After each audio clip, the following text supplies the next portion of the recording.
Welcome to Facing the Canon. My guest on the program is my good friend from Canada, Carson Pue, author of Lead Like a Saint.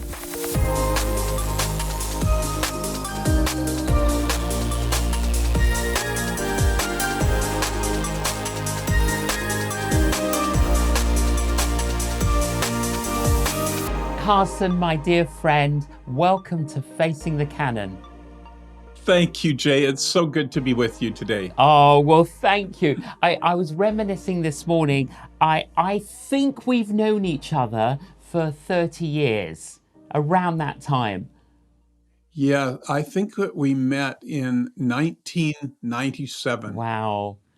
I was thinking about that too before we got on this call, but we've been friends for a long time, and I don't mean friends like on Facebook. No, I mean we've been we're friends. friends and we've done a bit Yeah. of life together. Now, you're speaking from where, Carson? I'm in I'm in Vancouver, British Columbia, Canada. Wow. That's my That's home. your home. Yeah, but you've got an Irish heritage. Tell us about your heritage. Yeah, my family come from County Down in Northern Ireland. My father, that's my father's roots, and so I grew up in an Irish family, although they had immigrated to Canada, and but so much of my life was very Irish, and it's just always been part of my life. So. Well, we actually, Killy and I, stayed with you and your wife, Brenda, in your home. Your wife, Yeah, Brenda, super healthy, all good, but then one day she got a diagnosis. Tell us about that. yeah, yeah. She had a little stitch in her side, like she thought that she had stretched. She was such a healthy person, and she went into to the doctor to get a referral to see a physio to work on it. And he said, "Yeah, I'll give you the referral, but I want to take an X-ray just to make sure you didn't break a bone." And she said, "Well, I've done nothing that would break a bone." And he said to her, "Listen, any of your sons giving you a hug could break a rib. So let me just do the X-ray." So they did this X-ray, and sadly, they discovered a large mass in her lung, and she was diagnosed after confirming it that she had a very unique type of lung cancer, and they gave her 150 days to live. And you and Killy were kind enough to write a foreword for a book that Brenda wrote, There and it it's is. called yeah, but if not. And But Brenda, what did she say to the doctor when the doctor said you've got 150 days? yeah, she responded saying, "You don't number my days," and she meant it with all of her heart and all of her faith, and she went on to live for 588 days, and she became an outlier in all of their data, and she was studied a lot by doctors and researchers because of that. But she lived every one of those 588 days to the fullest until she went to be with our Lord. Yeah, absolutely amazing. And the doctor said she only had 150 days. She wouldn't see another Christmas. But on the Yeah. 150th day, you gathered all your family and celebrated. I think, was it a barbecue or something? Yes, yeah, we had a big barbecue, and it was my boys wanted to celebrate the fact that no doctor numbers my mom's days, and so we had a great big party, and then it went on and on and on, and yeah, it was. I look back; in some ways, it's a sad thing to talk about, but if you actually read in Brenda's book, you'll see the journey she was on with the Lord during all of those days, and how she became such a blessing to so many people as they read about her story going forward. And I've often said to people who are asking me, how did you ever survive that? And I would say to them, those were some of the best days of our marriage, because you are really focused when you've got an understanding that we don't number our days and we don't know how long we have here. So let's live every single one of our days to the fullest. Yeah, totally. One of your three sons said to Brenda, his mum, I don't understand it. You've got all these people praying for you around the world, but you don't seem to be getting better.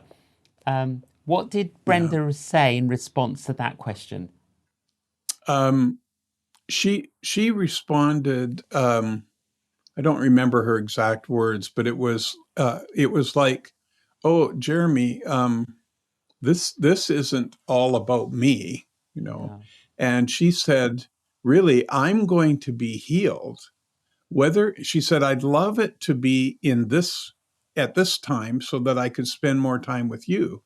But if not, then he will heal me after the fact." And so she kind of put an eternal framing around it. And it just helped my son to realize, man, this is a woman of faith who just is trusting God right at the hardest time that you could imagine. And the phrase, of course, but if not, Yeah. comes from the story in Mhm. the Old Testament. Yes. Yeah. Yeah. It came up because two of my sons have tattoos, and they were always trying to get their mom to get a tattoo. And so while she was sick, they were saying, "Hey, mom, let's go in and get a tattoo together." And she didn't want to do that, but she said to them, "If I ever was going to get a tattoo, it would just simply be, but if not." And then she told the story about how I it was from the fiery furnace, and she said, where in scripture it says, I hope that God will save me from And this, that and but if that's not, Shadrach, Meshach, and Abednego. that can, Yes. yes, yeah. And she goes, but if not, I still will not bow down to the king. So after her death, all of my kids went and got tattoos, and it says, but if not. So they carry that with them. And So and and and their wives. And did you get a tattoo as well? no, no, I But didn't. the No. boys and their wives did. Amazing. Yeah, Well, honestly, yeah, yeah. I, this book stirred me so much. And Killy, just every day reading Brenda's heart and thoughts. And I was privileged with Killy to be asked to write the foreword for it. Later on, Carson, Mhm. much later on, a family friend became very special to you, and her name was Mm. Ruth. What happened with Ruth? Um, yeah, Ruth is someone that I had known for a long time. We had done some ministry together. She worked at a an amazing Christian conference center called Barnabas here on Keats Island in British Columbia, and she was not married, and we just kind of got reconnected, and we fell in love. We wanted to get married, and so we were moving towards that. And then 26 days before our wedding day, Ruth died. And she died very suddenly, and she died of cancer again. So I had, two women in my life that both died of cancer. And Jay, you walked with me through a bit of this, so you know the story, but I went to the darkest Yeah. place that I've ever been. And I felt like I have I've served God my whole like sort of working life. I've invested so much in what I would call kingdom work, and that this was just too much. And I said to the Lord, I'm not working for you anymore. I I was done. I I thought it wasn't that I still believed in God. I'm just not working for you anymore. I don't like the working arrangement. Um, and yeah, it was a very, very dark time. My family were all really concerned for me. And yeah, it's funny. Well, it's not funny, but like reflecting back on those moments, I certainly remember them. But you've worked through all of that, and you're, through it all. But I think it's a bit like, you have an operation and you recover, but you're always going to feel tenderness, aren't you? Yeah. Yes, you do. Or I often, I use an illustration where I've got a scar on my hand, and it was where I had an accident and a knife went through my hand, and at the time that really hurt. But now I can still see the scar, but it doesn't hurt anymore. Yes. And it's kind of like that when I talk about the loss of Brenda or the loss of Ruth. And interestingly, Ireland played a big part in my healing Yeah. from that. I have dear friends who live in Northern Ireland, and I call her my Irish sister, Yes. Susie, and her husband Tim. And Susie called me and said, when she heard of Ruth's death, she said, "Carson, you need to come home here." And so I went, and I spent time with her, and it was just really a God ordained visit where God used her in my life to speak deeply to me about the fact that Ruth's death wasn't all about me, it was actually about her, Yes. and that God wanted me to minister to her before her death. And she kind of reframed everything for me. And I came back from Ireland, signing up to work for God again, and and it's just been and just following His lead, and yeah, Yes. it's been a great season. Carson, for any listener listening to our conversation now who's just struggling with bereavement, what would you say to them? Well, I would say that when we're experiencing grief, it takes us to some new places that we don't in our ordinary living out of life go to. And when you go to those places, sometimes the only person that you'll find there is Jesus. Yes. And He's there. He never leaves you, and He walks with you. And I had many occasions where I felt like He was holding my hand through this really difficult time. And then I would also encourage people um, to remember the words that Susie gave to me, where it's not all about you.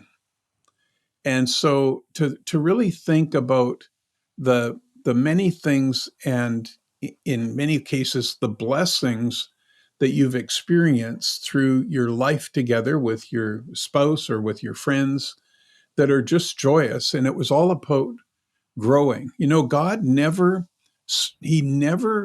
um, misses out on an opportunity to draw us closer to Him. And so he'll take the grief that you've gone through, the loss that you've gone through, and he'll recycle it in your life into something that is is very helpful, not just to you, but especially to other people. That's so helpful and beautiful, Carson. One of my favorite scriptures is from Song of Songs, where it says, "Winter is over, springtime has Yes. come, and the sound of doves can be Hmm. heard." And well, the Lord broke into your life and gave you a wife. Yes. Yeah. I am remarried now, and I'm remarried to Glenda, Yes. and Glenda is we were when we were still like friends. We we got to know each other because our sons. She has two adult sons, and I have three adult sons, and our sons knew each other. In fact, I had known her, her youngest son. I had known for like 14 years, but I never knew his parents. And Glenda's husband was diagnosed with cancer and was in hospital during COVID. And my youngest son asked if I would go and visit Tyler's dad because he was in hospital and he's not doing very well, and use my pastor card to get into the hospital. So I started to visit Dale in the hospital, and through that met Glenda, and all of that time was just very pastoral to me. I was focused on ministering to Dale and the family during that time. But after Dale's death, as I do with many other people who have lost a spouse, I actually stay in touch with them, and I write to them. I send them books. I just try to keep encouraging them because I've been on that walk, and I guess I'm mentoring them in a way through that. And over that period of time, Glenn and I just became good friends. We started to go for walks together. And then I said to her one time, "Hey, I don't know anything about your family." I said, "Where are your family from?" And she goes, "Oh, we're Irish." And so I went, "Oh, like that's you get points for that." and then I said, "On what side? On your mother's side or on your father's side?" And she goes, "On both sides." And I'm going, "No." And then we shared where the families were from, and I'm going, "Oh, I've got cousins in Newtonards, you know." And so it was just that actually was a moment for me, Jay, where I Yes. kind of went, something's up here, maybe. So I know it. yeah, and so Beautiful. yeah, And now you've been married how long? yeah, it'll be 3 years 3 years. soon. Well, how wonderful, Yeah, wonderful. And Killy and I know Glenda, and oh, what a beautiful yeah, woman, and so wonderful how yeah, the Lord has led you and is leading you. Um, a yes, friend of mine was asking me who I was interviewing today. And so I said, "Oh, I'm yeah, interviewing my friend Carson Pue." And he said, "Oh, what does Carson do?"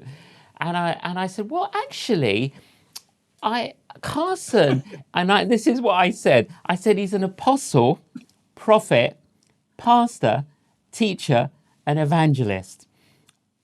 And that's what I mm, said to him. You've mm, really been gifted by God in so many different areas, Carson. mm, And um, and one of the things is you have written, and here's your new book, Lead Like yeah, a Saint. And I want to talk about your book, Lead Like a Saint. I yeah, think I think this has taken you 14 years to write. yeah. It's 16 actually. 16 Yeah. years. And go on, tell Hmm. us about Lead Like a Saint. You're talking about Saint Patrick. Yes. Yeah.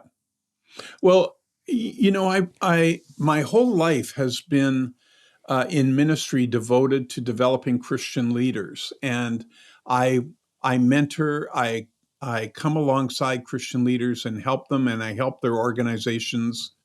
And I thought, hey, wouldn't it be interesting if I looked at Patrick as a mentor? and thought, what could I learn from St. Patrick? And it just kind of tied in my Irish heritage with my interest in mentoring. And that's where it all began. And so the thing that captured me about Patrick was he he had a vision or a mission that he wanted to evangelize an entire country or an entire island at that time. And so to think of somebody who just graduates from seminary and they go, hey, I've got a good idea. Why don't we go to this country or this island that the Roman Empire could not conquer? They tried twice and were defeated both times. And where we know that there's really brutal people who live there, why don't we go there and share the gospel? And he's able to recruit some mates from seminary to come with him and go on. And I just thought, boy, now that takes leadership to do that. But here's one thing that happened to me while writing the book was I was focused all on leadership traits that I could see Patrick using that I thought we can learn from still today. So I'm writing all about his leadership. And then one morning, as I had dedicated the day to write on the book, the Lord spoke to me in my quiet time and said, what you're doing is wrong. And I was going, no, don't say that to me. And the thing that he shared with me was, it's not about Patrick's leadership. It's about the values that were underneath his leadership, Yes. why he led the way he did. And he led the way he did because of his faith in Jesus and his love of God and his following of the Holy Spirit. And so I started to, I actually abandoned the leadership book and I started to write about the rule of life for Patrick and how had he learned to live his life. And then when it came time to publish the book, the publisher said, no, let's put these two things together. So the book is in two parts. The first part are leadership principles. The second part is the values that undergirded that. What I loved about it, and I would recommend it to any leader, lead like a saint. But also, even if you're not a leader, I would encourage you to read this book, because you could also call it. If I gave it another title, Carson, my title would be "Serve Like a Saint." Yes. But because Yep. he served and he led, and as you said, he led with humility, and there are timeless Mhm. principles here for us today, for all of us. Yes. You know, when the Spirit of God spoke to him, and he had a dream, and he dreamt that the Irish people were calling him back to Ireland. Um, he followed. And I think that's such an important thing for us to remember that we're to follow the Spirit wherever He leads, even though this was going to a very dangerous part of the world at that time. And the Celtic the Celtic Church, their symbol for the Holy Spirit was not a white dove. It wasn't this white fluffy dove up in the sky. It was a wild goose. And you can go to churches in Ireland and you'll see at the time of the baptism of Christ, you'll see this wild goose careening from the sky coming down. And it makes me smile all the time. Partly, I wonder how that ever came up. But you've heard the expression, are you on a wild goose Yes, chase? And, and that expression means, where is this leading us? Where is it going? Because it's not linear, it's not direct, it's wild, and a goose is noisy, and so when we're following the Spirit, I like the idea of it's going to take twists and turns, and it's going to lead you to whatever God the Father wants us to be pursuing, and we need to be into that all with all of our being. Absolutely. Carson, you've persevered through a number of storms in life. You're pretty well read.